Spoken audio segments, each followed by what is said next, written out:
अक्षों के मध्य बने रेखाखंड का मध्य बिंदु P A, B है। दर्शाइए कि रेखा का समीकरण x/a + y/b = 2 है। ठीक है, क्लास 11th मैथ का एक्सरसाइज 10.2 और क्वेश्चन नंबर 18 है ये। तो आइए देखते हैं इसको सॉल्व कैसे करेंगे। ठीक है, तो अक्षों के मध्य कोई रेखाखंड है ना। अब ये अक्ष बना लेते हैं, ये x अक्ष हो गया, y अक्ष, इसके मध्य रेखाखंड इस प्रकार से, और इस रेखाखंड का मध्य बिंदु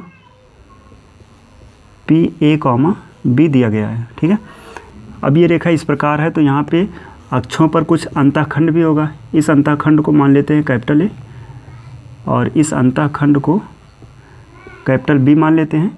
इस प्रकार से ये अंतःखंड रूप बन जाएगा और एक अंतःखंड रूप का जो समीकरण होता है वो यहाँ पे लिख देते हैं।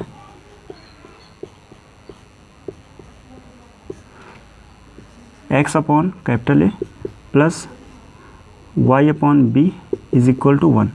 अगर अक्षों पर कटे अंतःखंड A और B है इस प्रकार से, तो इस रेखा का समीकरण ये होता है। ठीक है, तो अब यहाँ से अगर हमें इसका समीकरण चाहिए तो कहीं ना कहीं A और B का मान निकाल के यहाँ पे रखना होगा, है ना।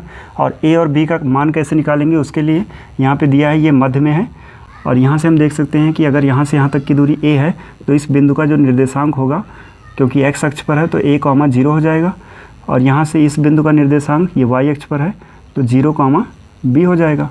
ठीक है, और P बिंदु मध्य में है, इसलिए मध्य विभाजन सूत्र लग जाएगा यहाँ से, मध्य विभाजन सूत्र से। ठीक है, P बिंदु का निर्देशांक P A, B बराबर होगा, मध्य विभाजन सूत्र होता है x1 + x2 / 2, y1 + y2 / 2। ठीक है, तो अब यहाँ से P वैसे रहेगा, P A, B बराबर में है x1 + x2, है ना। अब x1 x2 और y1 y2 कहाँ से मिलेंगे, तो ये है, इसको मान लेते हैं x1 y1 x2 y2। ठीक है, तो x1 0 है, x2 a है, यानी ये हो जाएगा a + 0 और / 2, ऐसे यहाँ हो जाएगा b + 0 / 2, क्योंकि y1 + y2 में एक 0 है एक b है।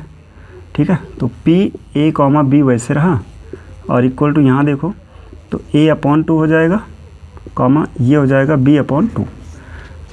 ये दोनों बिंदु हैं x और y के रूप में हैं, तो दोनों पक्षों की तुलना कर सकते हैं कि ये पहला जो भुज होता है इस भुज के बराबर होगा, ये कोट इस कोट के बराबर होगा, है ना। तो यहाँ पे लिख सकते हैं कंपेयरिंग बोथ साइड। तो A जो है स्मॉल में A, ये बराबर हो जाएगा कैपिटल A/2, और यहाँ से कैपिटल A की वैल्यू आ जाएगी A = 2। सेम ऐसे B को इससे कंपेयर करेंगे तो स्मॉल b है, ये कैपिटल B/2 के बराबर, तो यहाँ से कैपिटल B की वैल्यू, ये 2 जाके इधर मल्टीप्लाई होगा, 2b हो जाएगा। A और B का मान मिल चुका है, अतः समीकरण जो है वो हम बना सकते हैं। अतः समीकरण हमने लिखा था यहाँ पे x/A, और A की वैल्यू है 2a प्लस y/b, b यहाँ पे है 2b, और इक्वल टू होता है 1।